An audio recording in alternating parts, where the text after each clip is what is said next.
Que el Boletín Oficial del Estado acaba de publicar el trámite de información pública para la instalación de pantallas acústicas en la AP9, entre el Morrazo, entre el Puente de Rande y el Principio de Vigo. Por tanto, digamos que desde el Puente hasta Chapela. Bueno, yo ayer tuve una conversación con el secretario general de Infraestructura de Transporte, Sergio Vázquez, y charlamos, y claro, le dije que era imprescindible y muy conveniente que las pantallas de insonorización llegasen hasta el centro de la ciudad de Vigo. Que no podía ser, no debía ser, que la insonorización se produjera antes de entrar en Vigo, porque la mayor acumulación de población al lado de la autopista es Vigo. Y, por tanto, las pantallas deben estar antes de entrar en Vigo, pero también en todo el recorrido de la ciudad de Vigo, ¿verdad? Todo el recorrido de Teis, el recorrido de la parte de atrás de la travesía, la parte más cercana, la cercanía a las torres.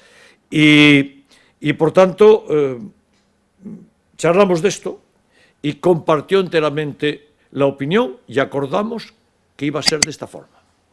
Y, por tanto, que las pantallas de insonorización acústica de la autopista van a llegar hasta el centro de la ciudad de Vigo.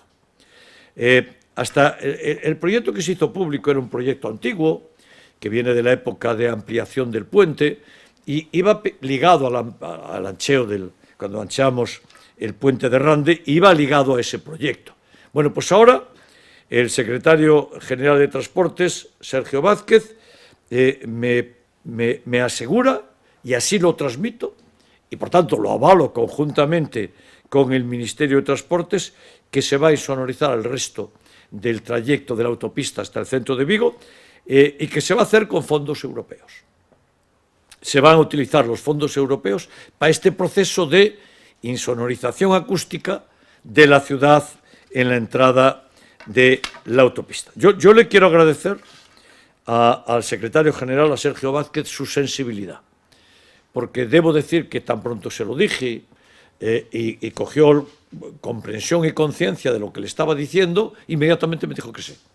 Y por tanto, le quiero agradecer su sensibilidad y su compromiso con esta ciudad, al secretario general y por tanto a la ministra de Transportes, ¿verdad? Porque es una cuestión tan demandada en la ciudad de Vigo y tan importante que para nosotros es de la mayor relevancia que se haga, y el secretario general de Transportes asegura y compromete, y por tanto la ministra de Transportes asegura y compromete la insonorización de la autopista en la entrada en Vigo.